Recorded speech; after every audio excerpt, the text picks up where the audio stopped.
I was saying, you want to start by cracking these bolts. It's gonna be like a 16, 15 depending, you know, if you have aftermarket ones. You want to spray these on with penetrating oil if you have it.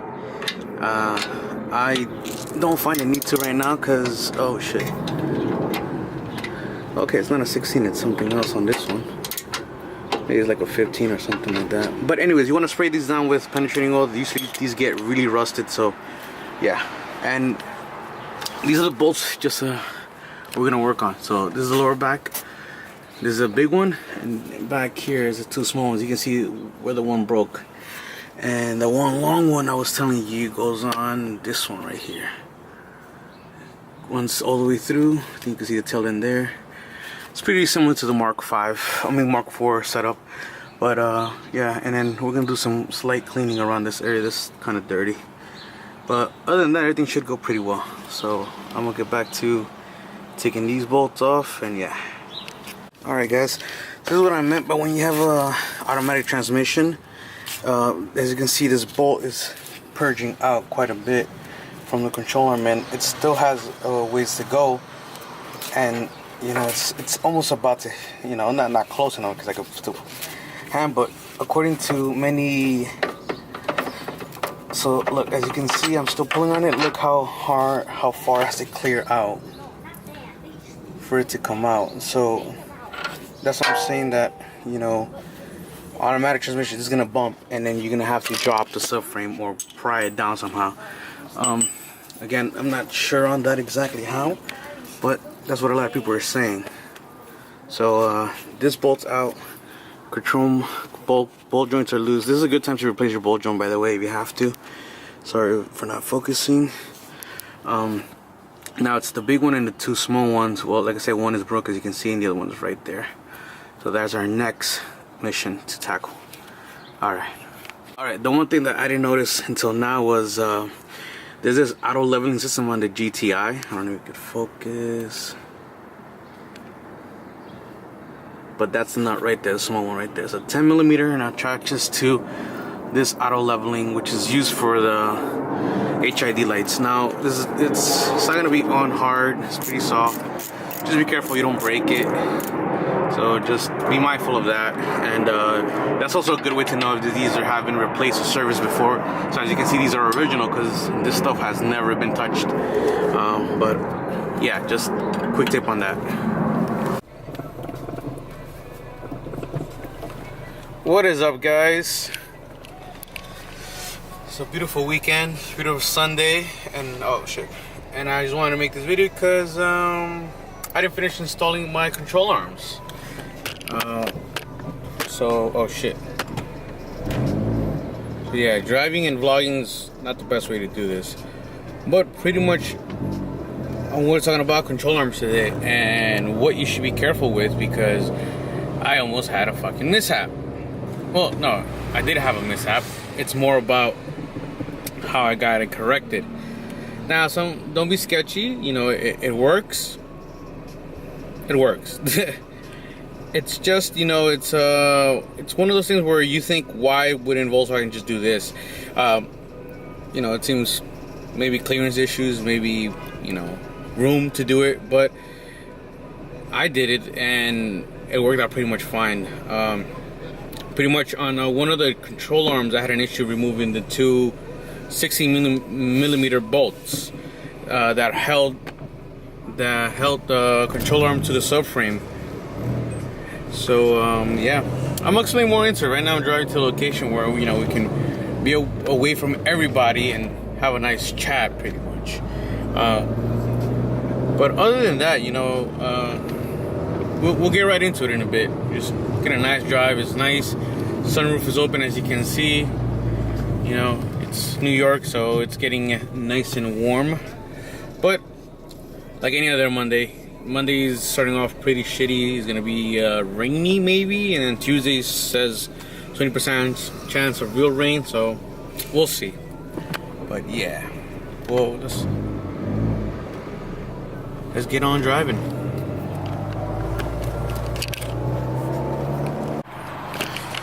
Alright guys, we couldn't go to the location I wanted to shoot at because the Mets are playing, so they closed down the area around there.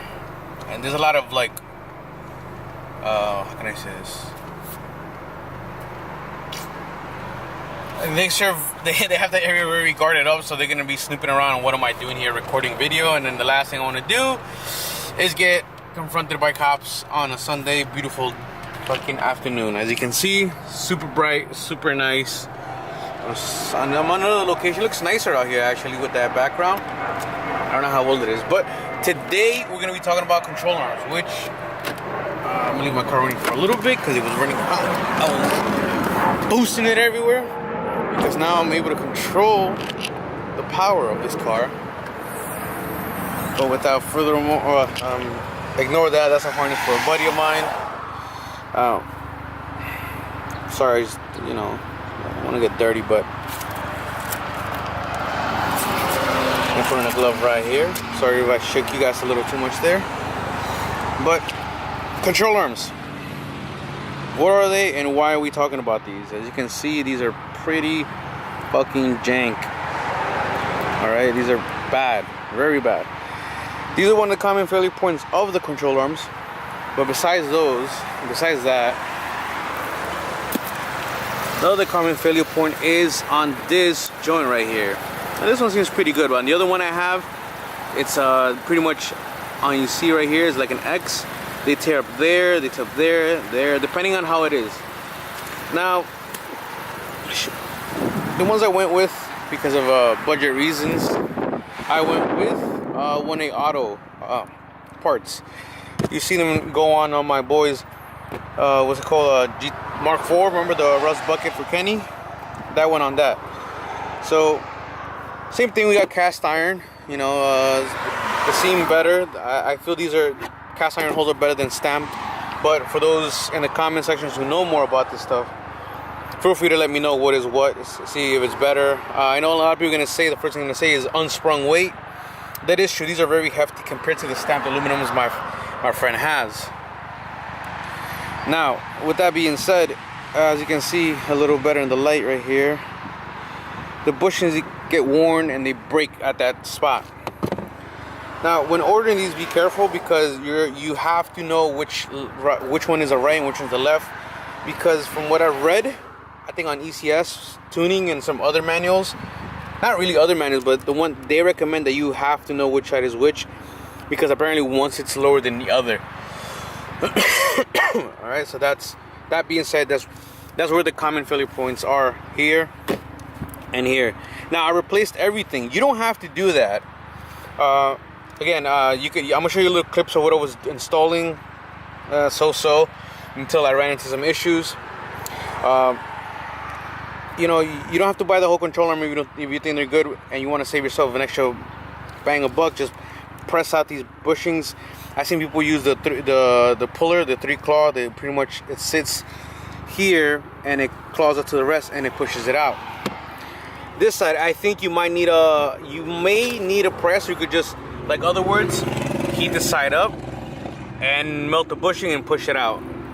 Guys, remember, when burning bushings, if anything, you should always try to, let me get it from the back because I'm breathing all those fucking fumes, man. Let me turn off my car for a bit. Anyway, I hope you guys can see me.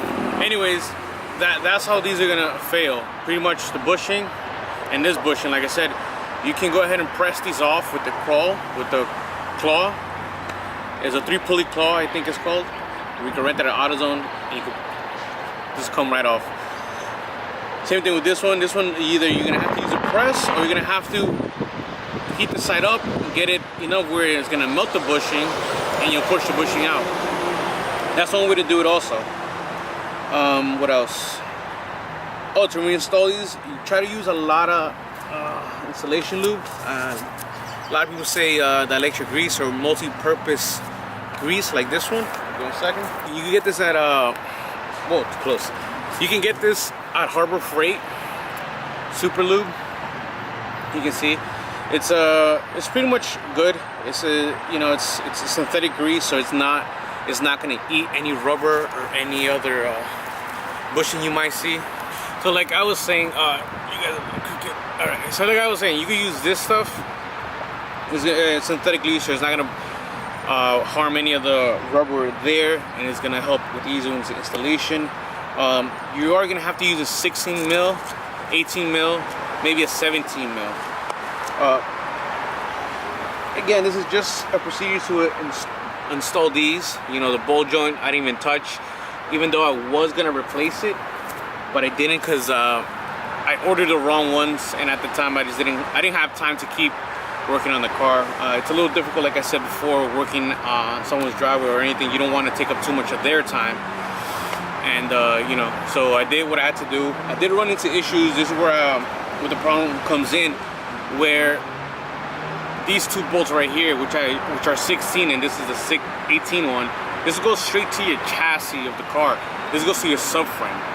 So, as most of you may know, working on GTIs, the subframe is made of soft aluminum, or just aluminum, and we all know aluminum is very soft.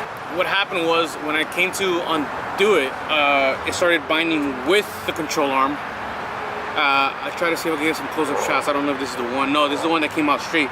But what happened is, I'll try to get close. What happens is, it'll start, when you start taking it out, it'll start to come up from through this, it'll start binding on the side, and it'll start throwing itself into this, there you go, this control arm. So what I would suggest you doing is, take these two first, and then you focus on this one, and then you take off the rest.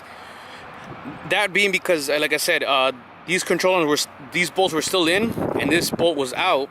And what happened is, I guess it shifted just a slight bit, that it started when coming out of the subframe, it started threading itself into this stuff, and that's, I guess, what caused it to jam up and gum up, and it binded, and of course, you know, it snapped. So that's how that happened. So I would suggest you taking this one off first. Take these off first. I'm sorry, backwards. Take these off first, which are 16, and then move on to the one that goes into the chassis, which is that one. This is the big one. This goes into your chassis, and this goes into the subframe. So that's my tip for taking these off. The other thing too, try to see if you can soak down the area with a lot of penetrating oil. That's what's gonna help out with the ease. If you can do this a day before, jack up the car. Say it's jack up the car, soak it up, or you could, and try to do it for like a day or two. But really soak it, really drench it, because this stuff can get a little rusty, especially that if it's aluminum, it can definitely get cross-threaded somehow coming out.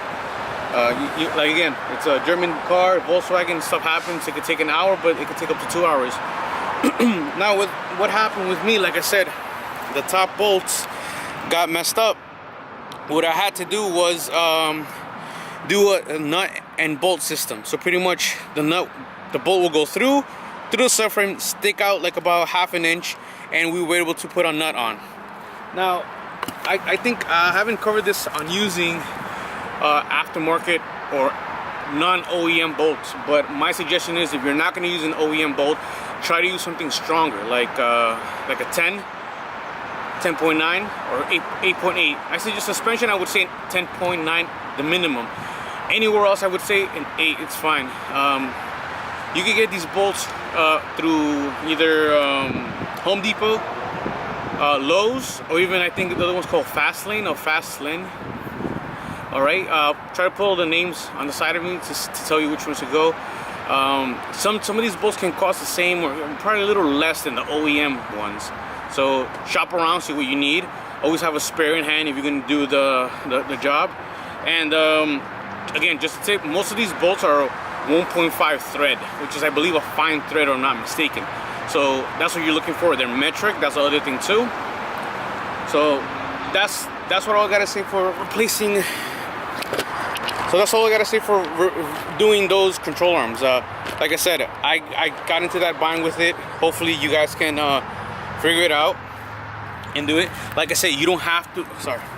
Like I said, you don't have to replace the whole thing, but it's easier. And if you don't have the tools necessary to be pressing out or pulling out these bushings, then it is definitely better to buy the whole thing, especially if you get it from, like, I'm not being sponsored, but 1A Auto, they have some really good for budget wise. So look into those. If you're not convinced of the quality, look somewhere else. But I'm riding them right now. They ride pretty well. The handling is back on. That's the other thing I was going to tell you, that once replacing your control arms, you can benefit from way better handling and way better ride comfort too also. So again, guys, get yourself one of these bottles. It's a synthetic grease. It's not bad. It can actually work with these stuff. It's not going to damage your bushings from what I know. Don't take my word for it. So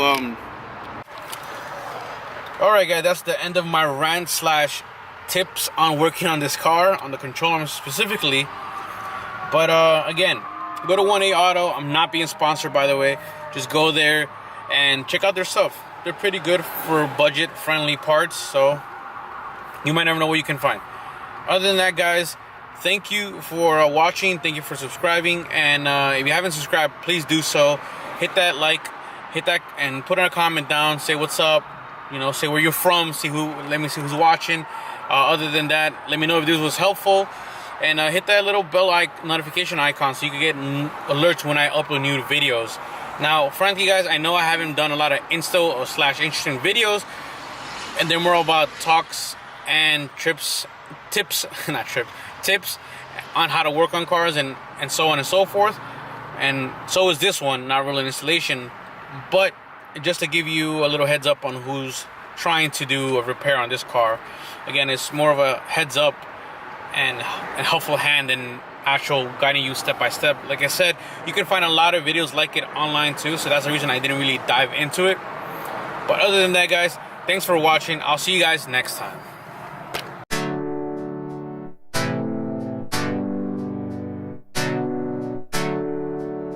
Shoot. I got a void that needs filling and some time to kill. Why don't you meet me at Kigoba and I'll cover the bill? Cause you know I'm good at spending money I don't have. And if someone's throw me olive branches I don't grab. Put the water in the pot and boil all of it out. What's the point of living if I don't contribute to drought? Go ahead, leave me at the bottom and I'll float to the top. I'll write a hook, line, sinker, still commercially flop. Got a heart on my sleeve but I don't know whose it is. I don't know where it's from and I don't know who to give it to. It could be you, it could be someone else. You could put it